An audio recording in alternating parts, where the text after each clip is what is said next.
रामपाल जी महाराज से पूर्ण परमात्मा से नाम दीक्षा लेकर के अपना मोक्ष कराइए। संत रामपाल जी महाराज से नाम दीक्षा लेने के लिए क्या करना होगा? संत रामपाल जी महाराज से नाम दीक्षा लेने के लिए अब तो कई चैनलों पे परमात्मा का, संत रामपाल जी महाराज का सत्संग आता है। उसमें नीचे स्क्रॉलिंग बार पे फोन नंबर आता है, उस पे आप फोन करके और आप पूछ सकते हैं। अब तो पूरे विश्व में, कहेंगे भारत क्या, पूरे विश्व में नाम दीक्षा केंद्र खुल गया है। आप वहां से नाम दीक्षा लेकर के अपना मोक्ष करा सकते हैं। धन्यवाद जी। सच्चा है। दर्शकों, अभी आपने सुने संत रामपाल जी महाराज से दीक्षा प्राप्त करके सुखी हुए भक्त के अनुभव। अब देखिए जगत गुरु तत्वदर्शी संत रामपाल जी महाराज के मंगल प्रवचन। ऐसे ऐसे 21 ब्रह्मांडों का स्वामी है। ये देखिएगा, आप जी ने जो ब्रह्मांड देखा था ये वाला, अब ये समझो ये एक गेंद सी होगी और ये 21 ब्रह्मांड का अक्षेत्र है। इस सरपुरुष का गीता अध्याय नंबर 15 के श्लोक नंबर 16 और 17 वाले में 3 पुरुष हैं। ये सरपुरुष का क्षेत्र है 21 ब्रह्मांड। ये एक ब्रह्मांड है जिसको गेंद दिखाई देती है आपको, गेंद सी। 5 ब्रह्मांडों को इकट्ठा करके इसने एक महाब्रह्मांड बना रखे। ऐसे ऐसे 4 महाब्रह्मांडों में 20 ब्रह्मांड रोक रखे। इसके बाद इसने एक ब्रह्मांड जैसा क्षेत्र ये अलग से और है। ये तो लिखने के लिए, समझाने के लिए अलग लिखा है। यहां भी इसने एक धोखा कर रखा है। नकली सतलोक, नकली अलखलोक, नकली अगमलोक और नकली अनामी लोक भी 21वें ब्रह्मांड में भी रचना करवा रखी है। ये तपस्या जहां बैठकर ये 1 लाख मानव शरीरधारी प्राणियों को खाता है। ये काल, ब्रह्मा, विष्णु, महेश का पिता। और यहां से फिर आगे निकल जाते हैं, परब्रह्म का लोक में जाना होता है। अब देखिएगा, इसके बैक में कंप्लीट देखेंगे। अब ये है कंप्लीट सभी ब्रह्मांडों का, असंख्य ब्रह्मांडों का चित्र एक समझने के लिए। अब जो आपने देखे थे वो 21 ब्रह्मांड, अब ये है 21 ब्रह्मांड। ये सरपुरुष का क्षेत्र है, सरपुरुष का, बस इतना, ये इतना। और इसके बाद ये है परब्रह्म कहो, इसको अक्षर पुरुष कहो। इसे नेक्स्ट ब्रह्म जो है ये 7 संख्य ब्रह्मांड, इससे कई गुना बड़ा है। इस अक्षर पुरुष का केवल इतना ही अक्षेत्र है 7 संख्य ब्रह्मांड का। और ये है वो परम अक्षर ब्रह्म, असंख्य ब्रह्मांड का स्वामी। ये असंख्य, ये छोटे छोटे दिखे सारे ब्रह्मांड हैं, सारे अलग अलग से। ये तो थोड़ा सा क्षेत्र इन दोनों का, इस पूर्ण परमात्मा का असंख्य, इंक्लूडिंग दिस ब्रह्म एंड पर ब्रह्म, सरपुरुष और अक्षर पुरुष इंक्लूडिंग ये परमात्मा, सबके ऊपर ओवरऑल कंट्रोलर, कुल का मालिक है। ये है वो परम अक्षर ब्रह्म। अब गीता अध्याय नंबर 8 के श्लोक नंबर 1 में अर्जुन ने प्रश्न किया कि हे भगवान, आपने गीता अध्याय नंबर 7 के श्लोक नंबर 29 में कहा है कि जो व्यक्ति जरा और मरण से छूटने का प्रयत्न ही कर रहे हैं, इस संसार की किसी वस्तु की इच्छा नहीं रखते, वो तत्ब्रह्म को और सारे अध्यात्म को और सभी कर्मों से परिचित हैं, वही व्यक्ति यहां से जरा और मरण, जरा माने वृद्ध अवस्था का दुख, कहर, बुढ़ापे का, और मरण माने मृत्यु, इन दोनों दुखों से बचने का जो प्रयत्न कर रहे हैं वो उस तत्ब्रह्म से परिचित है। तत्ब्रह्म कौन? अभी आपको बताया था। अब देखिएगा, गीता अध्याय नंबर 7 के 29 को पढ़ते हैं। ये देखिए, श्रीमद् भगवत गीता अध्याय नंबर 7 का ये श्लोक नंबर 29 यहां पर है। हम संस्कृत पढ़ेंगे, आराम से समझ लेंगे। जरा मरण मोक्षाय, जरा माने वृद्ध अवस्था, मरण माने मृत्यु, मोक्ष माने छुटकारे के लिए, माम आश्रित यतन्ति ये ते ब्रह्म तत्विदु कृत्स्नम अध्यात्म कर्म च अखिलम। इसका अर्थ बनता है कि मेरे इस ज्ञान को आश्रय कर लेगा, जो मैंने ज्ञान दिया है कि अर्जुन तत्वदर्शी संत की खोज कर ले परमात्मा को समझने के लिए, जहां जाने के बाद फिर लौटकर कभी जन्म मृत्यु नहीं होगी, इस परम शांति प्राप्त होगी। जो मेरे इस ज्ञान को आश्रित कर लेता है और जो केवल जरा और मरण से छूटने का जो प्रयत्न कर रहे हैं, वो तत्ब्रह्म से परिचित हो चुके हैं और सारे दातम ज्ञान से और सभी कर्मों से परिचित हैं। केवल वही उस जरा और मरण से छूटने के लिए प्रयत्नशील है, संसार की किसी वस्तु की इच्छा नहीं रखते। तब 8वें अध्याय के प्रथम मंत्र में अर्जुन ने पूछा, फिर किम तत्परम, वो तत्परम क्या है? 8वें अध्याय के 3रे श्लोक में गीता ज्ञानदाता ने कहा वो परम अक्षर ब्रह्म है। एक सरब्रह्म, 21 ब्रह्मांड का स्वामी, इसको सरपुरुष कहो, सरब्रह्म कहो। फिर अक्षर ब्रह्म, उसको अक्षर पुरुष कहो, अक्षर ब्रह्म कहो, वो 7 संग ब्रह्मांड का स्वामी अभी आपको दिखा था। और वो उत्तम पुरुष तू अन्य परमात्मा इति उदाहरते 15वें अध्याय के 17वें श्लोक में, या गीता के अध्याय नंबर 8 के श्लोक नंबर 3 में कहा कि वो परम अक्षर ब्रह्म है। अब गीता ज्ञानदाता कहता है मेरी साधना करेगा तो मुझे प्राप्त होगा, जन्म मृत्यु तेरी भी रहेगी, मेरी भी रहेगी। और उस तत्वदर्शी संत की खोज करके उस परम अक्षर ब्रह्म की साधना करेगा, उसको प्राप्त हो जाएगा, फिर कभी तेरी जन्म मृत्यु नहीं होगी। इतना सा ज्ञान है इस पूरी गीता जी में।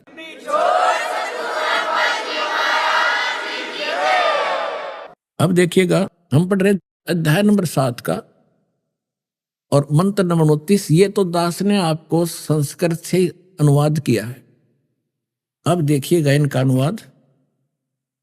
जो मेरे शरण होकर जरा और मरण से छूटने के लिए यत्न करते। जरा माने नहीं लिखे उन्होंने, क्या होता है? जरा माने बुढ़ापा, वृद्धावस्था का कष्ट। इस जीव के ऊपर 2 दुख हैं सबसे भारी।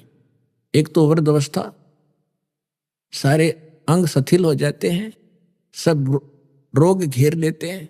और फिर मृत्यु, देख कितने अच्छे बेटे हैं, बेटियां हैं, कैसे मकान है, कोठी है, और कैसा दिल लग रहा है, 1 मिनट में मृत्यु हो जा, खा के जीवन। तो यहां इसमें बताया कि जो जरा और मरण से छूटने का जो प्रयत्न कर रहे हैं वो तत्ब्रह्म से परिचित हैं। यह देखो, जो मेरे शरण होकर जरा और मरण से छूटने के लिए प्रयत्न करते हैं वे पुरुष तत्, उस ब्रह्म को, तत्ब्रह्म को, संपूर्ण दातम को तथा संपूर्ण कर्मों को जानते हैं। अब देखो 8वें अध्याय के प्रथम मंत्र में अर्जुन ने पूछा, किम तत्ब्रह्म, किम अध्यात्म, किम कर्म पुरुषोत्तम, अधिभूतम च किम प्रोक्तम, अधिदेवम किम उच्यते। इसमें पूछा कि वह ब्रह्म क्या है, वो तत्ब्रह्म के है। अब गीता ज्ञानदाता ने 8वें अध्याय के 3रे श्लोक में बताया। 8वें अध्याय के 3रे श्लोक में वो परम अक्षर ब्रह्म है। अपने आत्माओं, इतना गजब का ज्ञान इस अनमोल ग्रंथ में, अमर ग्रंथ में, गीता जी में। और ये नकली श्री कृष्ण जी ने सुप्रीम पावर बताते, श्री कृष्ण जी कहता है कि इसमें रोल्ला को ना, गीता में की तो पूजा की विधि भी नहीं है, उसका कोई जिक्र भी नहीं है, सिर्फ 3 गुण बता दिए, रजगुण ब्रह्मा, सतगुण विष्णु, तमगुण शिव जी। अब गीता ज्ञानदाता कौन है? ये ब्रह्म है। ये ऐसे अलौकिक कर्म करता है, किसी के अंदर प्रवेश करके अपना ज्ञान दे देता है। अब जो दास आपको बताना चाहता है कि गीता ज्ञानदाता कहता है कि मेरी भक्ति करेगा तो मुझे प्राप्त होगा। 8वें अध्याय के 8, 9, 10 में इस परम अक्षर ब्रह्म के बारे में कहा है कि उसकी भक्ति करेगा तो उसको प्राप्त होगा। सीधी सी बात है। अब देखिएगा, हमने 3 पढ़ दिया, 5 पढ़ेंगे। जो पुरुष अंत काल में भी मुझ को स्मरण करता हुआ शरीर को त्याग कर जाता है वह मद भाव में याति, वो मेरे ही भाव में भावित रहता है। इसका अर्थ तो ये बनता है, इसमें कोई संशय नहीं। और 7वें में क्या कहा है?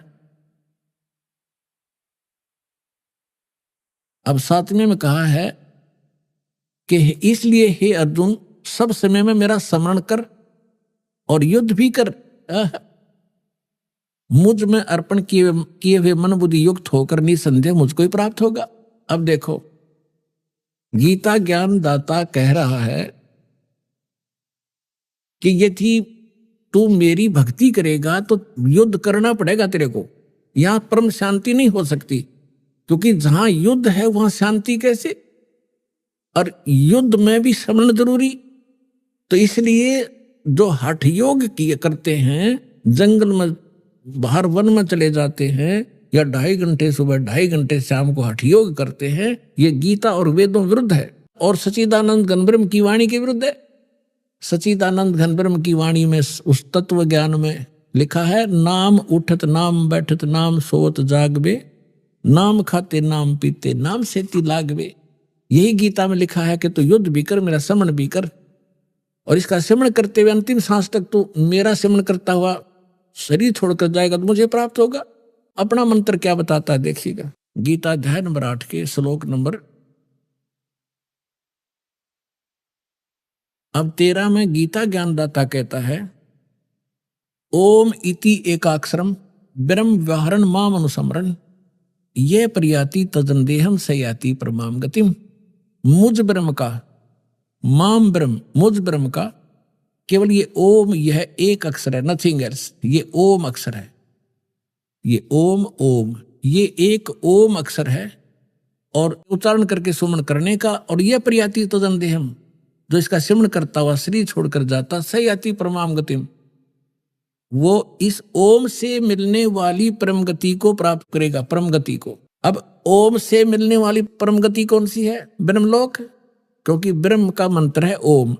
ओम के जाप से ब्रह्मलोक प्राप्त होगा, और ब्रह्मलोक में गए हुए प्राणी भी पुनरावृत्ति में 8वें अध्याय के 16वें श्लोक में लिखा, ये देखिएगा 8वें अध्याय के ये 16वें श्लोक में कि हे अर्जुन, ब्रह्मलोक पर्यंत भी सब लोग पुनरावृत्ति में है कि ब्रह्मलोक में गए हुए का भी जन्म मृत्यु होता है। इन्होंने इस आज्ञा अनुवाद थोड़ा गलत किया है, ये फिर समझाएंगे, अब टाइम नहीं है। अब जो दास आपको समझाना चाहता है कि गीता ज्ञान दाता अपना मंत्र ओम बताता है, और उससे मिलने वाली परम गति क्या है? ब्रह्मलोक। ब्रह्मलोक में गए हुए फिर पुनरावृत्ति जन्म मृत्यु में आते हैं, और अपनी स्थिति बताता है 2 अध्याय के 12वें श्लोक में, 10वें अध्याय के 2 श्लोक में, 4 अध्याय के 5 और 9 श्लोक में कि अर्जुन तेरे और मेरे बहुत जन्म हो चुके हैं और आगे भी होंगे। ये ना समझना तू नहीं जानता मैं जानता हूं। इसलिए उसने कहा कि 18वें अध्याय के 62वें श्लोक में कि तू सर्वभाव से उस परमेश्वर की शरण में जा, उसकी कृपा से तू परम शांति को और सनातन परम धाम को प्राप्त होगा। अब उसका मंत्र कौन सा है? उस परमात्मा की भक्ति, परम अक्षर ब्रह्म की साधना करने का। ओम तत्सत 17वें अध्याय का 23वां श्लोक, फिर से आइए श्रीमद् भगवत गीता, और ये 17वें का 23वां श्लोक है। ओम तत्सत इति निर्देश है ब्रह्मण है त्रिविध है समर्थ है ब्राह्मणा तेन वेदा च यगा विहिता पुरा। ओम ओम तत् तत् सत सत, ऐसे यह 3 प्रकार का सच्चिदानंद घन ब्रह्म, उस परम अक्षर ब्रह्म का मंत्र कहा है। अब सच्चिदानंद घन ब्रह्म परम अक्षर ब्रह्म का मंत्र ओम तत्सत, उसको पाने का। ओम तो पुण्यात्मा सीधा है ब्रह्म सरपुरुष का, और जो तत् है वो अक्षर पुरुष का, वो सांकेतिक कोड वर्ड दास के पास है, इस पृथ्वी विश्व में किसी के पास नहीं। और सत्य है ये परम अक्षर ब्रह्म का, ये भी कोड वर्ड है, सांकेतिक शब्द है। ओम और तत् जो सांकेतिक शब्द है वो दोनों मिलकर ये सतनाम बनता है 2 अक्षर का। और जिसका भी आज तक मोक्ष हुआ उन महापुरुषों ने इस सतनाम का जाप किया है। और जो सत्य है वो सारनाम की तरफ संकेत है, वो भी कोई अन्य मंत्र है जो भक्तों को प्राप्त हो चुके हैं, उनको खूब ज्ञान है।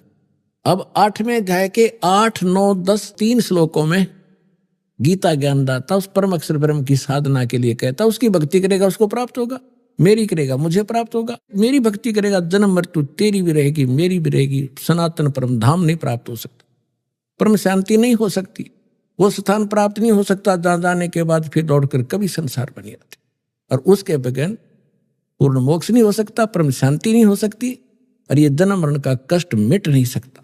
अब देखिएगा श्रीमद् भगवत गीता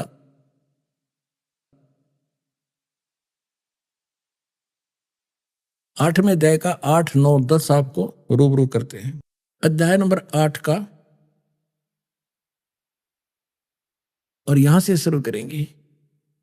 यहां तक तो इसने अपना बता दिया है, 7वें तक तो। इसलिए हे अर्जुन सब समय में मेरा स्मरण कर और युद्ध भी कर, इस प्रकार मुझ में अर्पण किए हुए मन भाव से युक्त होकर निसंदेह मुझको प्राप्त होगा। और फिर 8वें में क्या कहा है?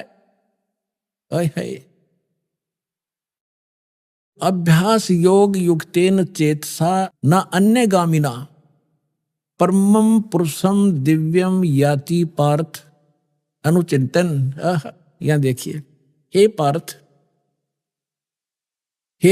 यह नियम है कि परमेश्वर के देखो पुण्यात्माओं, डेफिनेशन ऑफ गॉड भी आज तक हमें प्राप्त नहीं बता सके हमारे नकली गुरु। ईश ये सरपुरुष है, ईश्वर ये अक्षर पुरुष है, और परमेश्वर इन सब से उत्तम परमेश्वर वो सच्चिदानंद घन ब्रह्म, वो परम अक्षर ब्रह्म है। अब यहां बता रहे हैं कि उस परमेश्वर के ध्यान, उसकी भक्ति करने से उसको प्राप्त होता है। देखिए हे पार्थ, परमेश्वर के ध्यान के अभ्यास रूप योग से, ये नहीं अभ्यास योग युक्तेन, जो मंत्र बताए हैं उनके अभ्यास करने से, और दूसरी ओर न जाने वाले चित्त से, यानी और कोई साधना नहीं करने वाला व्यक्ति, और निरंतर चिंतन करता हुआ परम दिव्य पुरुषम, परमम दिव्यम पुरुषम, परम प्रकाश रूप नहीं, परम दिव्य पुरुष को अर्थात उस परमेश्वर को, परम अक्षर ब्रह्म को ही प्राप्त होता है। अब देखना 9वें में क्या कहा है, 8वां पढ़ दिया, 9वां यहां लिखा है कि यहां पर कवियम शब्द भी लिखा है, इसको अभी नहीं छेड़ेंगे, लंबा विषय बन जाएगा। जो इन्होंने इसका अर्थ कर दिया सर्वज्ञ। कवियम का अर्थ होता कबीर देव लिखना था। जो कबीर देव अनादि है, सबका नियंत्रता है, सूक्ष्म से भी अति सूक्ष्म और सबका धारण पोषण करने वाले अचिंत स्वरूप, सूर्य के सदृश नित्य चेतन आदित्य वर्णम साकार परमात्मा तेजो में शरीर युक्त, इसका अर्थ ये बनता है अविद्या से परे, अति परे, यानी जो इसको कोई नहीं जानता, उस परमेश्वर का सेवन करता हुआ। और 10वां, ये 10वां श्लोक 8वें अध्याय का, करता हुआ वह भक्ति युक्त पुरुष साधक अंत काल में योग बल से, योग माने साधना की शक्ति से, बिरकुटी के मध्यम में प्राणों को अच्छी प्रकार स्थापित करके फिर निश्चल मन से उस 3 मंत्र के जाप का स्मरण करता हुआ उस दिव्यम परमम पुरुषम, हो परम अक्षर ब्रह्म को, दिव्य रूप परम पुरुष को, गीता ज्ञान दाता से अन्य जो परम अक्षर ब्रह्म है उसको ही प्राप्त होता है। अपने आत्माओं, जो दास आज सत्संग करना चाहता था जिस विषय पर, उसकी तो भूमिका बनाई है, 2 घंटे में तो भूमिका बनी है अभी। आज दास आपको ये बताना चाहो था कि ब्रह्मा विष्णु महेश की क्या स्थिति है और गीता में उसको क्या संज्ञा दे रखी है, वो लंबा विषय बन गया, फिर कल के सत्संग में सुनाएंगे। और दूसरा ये सुनाना चाहा था कि ये है वास्तविक ज्ञान हमारे सदग्रंथों का। और ये राधा स्वामी वाले क्या बताते हैं कि हमारे साढ़े गुरुओं का ज्ञान तो गीता वेद पुराणों से आगे का है। हमने गीता और वेदों की कोई आवश्यकता नहीं, उनका ज्ञान दिखाना चाहूं था पर समय थोड़ा रह गया। वो किसा ज्ञान है, कल दिखाएंगे उनको। परम पिता परमात्मा पूर्ण ब्रह्म सारी सृष्टि के रचनहार कबीर परमेश्वर जी की असीम रजा से आप सभी पुण्यात्माएं परमेश्वर की महिमा सुनने के लिए उपस्थित हुए। सत्संग में आने से प्राणी को ज्ञान होता है, इस जीव को पता चलता है कि तू कौन है। आपको मानव शरीर किस उद्देश्य से प्राप्त हुआ है, आप कर क्या रहे हो, आप जी को करना क्या चाहिए था। जब तक सत्संग में प्राणी नहीं आते, यथार्थ ज्ञान सुनने को उपलब्ध नहीं होता, तब तक ये अपनी दैनिक क्रियाओं को श्रेष्ठ मानकर करता रहता है। चाहे कोई चोरी करता है, चाहे कोई रिश्वत लेता है, कोई हेरा फेरी करके अपनी रोजी रोटी चलाता है, चाहे कोई कसाई का काम कर रहा है, उसको उसमें कोई ऑब्जेक्शन नहीं महसूस होता। और जब वो प्राणी सत्संग सुनता है, परमात्मा के विधान से परिचित होता है, फिर उसको पता चलता है कि जो मैं कर रहा हूं ये बहुत ही गलत हो रहा है। और ज्ञान से फिर डर बनता है, डर से फिर पाप कर्म करने से प्राणी बच जाता है। इसलिए परमेश्वर ने कहा है, सतगुरु के दरबार में जाइयो बारंबार, बोली वस्तु लखा देवे, सतगुरु है दातार। मात पिता मिल जावेंगे, 1,84 माही। सतगुरु सेवा और बंदगी, ये बहुर मिलन की नहीं। मानुष जन्म पाके, जो नहीं रटे हरि नाम। जैसे कुआ जल बिना, बनवायो क्या काम। राम रटत कोढ़ी भलो, चू चू पड़े जो चाम। वो सुंदर शरीर किस काम का, जा मुख नाही नाम। राम रटत दारिद्र भलो, टूटी घर की छान। वो सुंदर महल किस काम के, जहाँ भक्ति नहीं भगवान। कबीर सब जग निर्धना, धनवंता ना कोय। धनवंता सो जानियो, जिस पे राम नाम धन होवे। पृथ्वीपति चकवे गए, जिनके चक्र चलंत। रावण सरीखे कौन गिने, ऐसे गए अनंत। सर्व सोने की लंका थी, वो रावण से रणधीरम। एक पलक में राज बिराजी, जम के पड़े जंजीरम।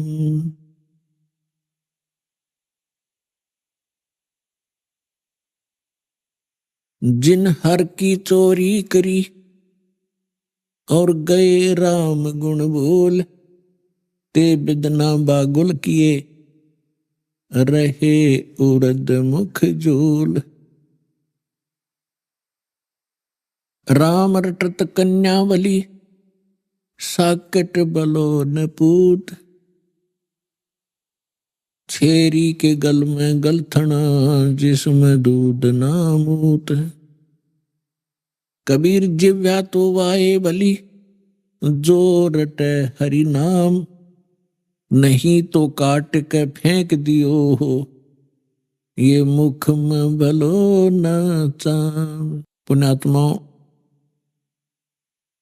सौभाग्य आपका, आप जी को ये अमर वचन, अमृतवाणी, यथार्थ ज्ञान और सच्चा भगवान, जिसको सच्चा करतार, सच्चा साहिब, सत साहिब कहते हैं, इसकी जानकारी हुई।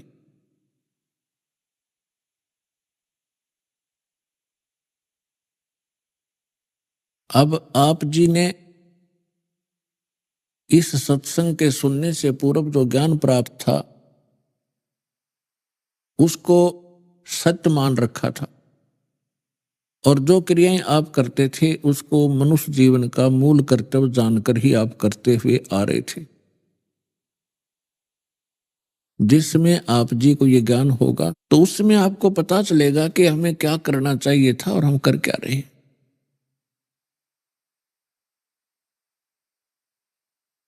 आप जी ने अभी एक वाणी सुनी कि सर्व सोने की लंका थी, रावण से रणधीरम। एक पलक में राज बिराजी, जम के पड़े जंजीरम। मन तो सुख के सागर बसरे, भाई और ना ऐसा यसरे। अब हम यहां छोटी सी महिमा प्राप्ति के लिए क्या करते हैं कि बड़ी कोठी बना ले और गांव या नगर के अंदर प्रशंसा के पात्र बने। बड़ी गाड़ी खरीद लें